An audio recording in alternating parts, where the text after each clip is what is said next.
अपना व्यक्ति आपसे बिछड़ने के बाद भी यह व्यक्ति कहता है कि आप उसका कार्य नहीं कीजिएगा, वो श्राद्ध नहीं कीजिएगा तो मरने वाला व्यक्ति को शांति नहीं मिलेगा, स्वर्ग नहीं मिलेगा। ये कहां कोई इसका कोई प्रूफ है तो बताओ, हम सुनने के लिए तैयार हैं।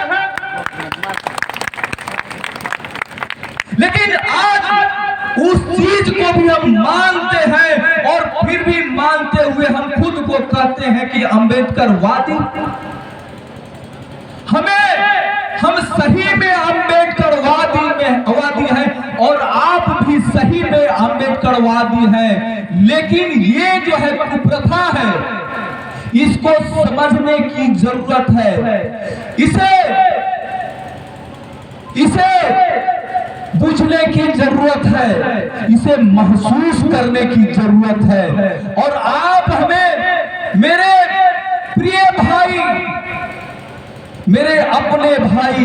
मेरे दुलारे भाई, मेरे अम्बेडकरवादी भाई, यदि आप एक भाई सुरेंद्र राम को बुलाए हैं तो मेरे इस विचार पर, मेरे इस संदेश पर थोड़ा सा विचार करना कि क्या ये सही है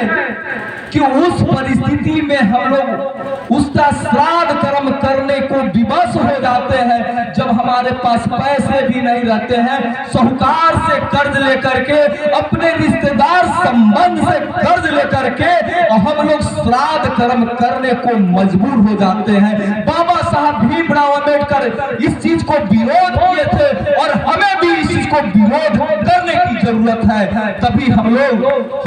को सही दिशा में रास्ते मिलेंगे। तो ये रास्ते जो है मेरा तो मोड़ दे रहा है, हमें वहां सोचने को दिमाग ही नहीं उस तरह से विकसित हो रहा है कि हम लोगों को क्या करना चाहिए। तो मैं आपको यही कहूंगा कि हमें संविधान को समझना चाहिए, हमें बाबा साहब भीमराव अंबेडकर के विचार को समझना चाहिए, हमें भारत सरकार और बिहार सरकार के द्वारा जो योजनाएं चलाई जा रही है, हमें उस योजनाओं को समझना चाहिए कि भारत सरकार और राज्य सरकार हमारे हितार्थ, दलितों के हितार्थ, हमारे अति पिछड़ा भाइयों के हितार्थ, महिलाओं के लिए कौन कौन सी योजनाएं चलाई जा रही है, कथा उसका होना चाहिए, अध्ययन उसका होना चाहिए, तभी हमें विकास के रास्ते मिलेंगे और उसे पढ़ेंगे, तभी हमें योजनाओं का जानकारी मिलेगा, तभी उस योजनाओं का लाभ हम लोग उठा पाएंगे। मैं आपको ये बता दूं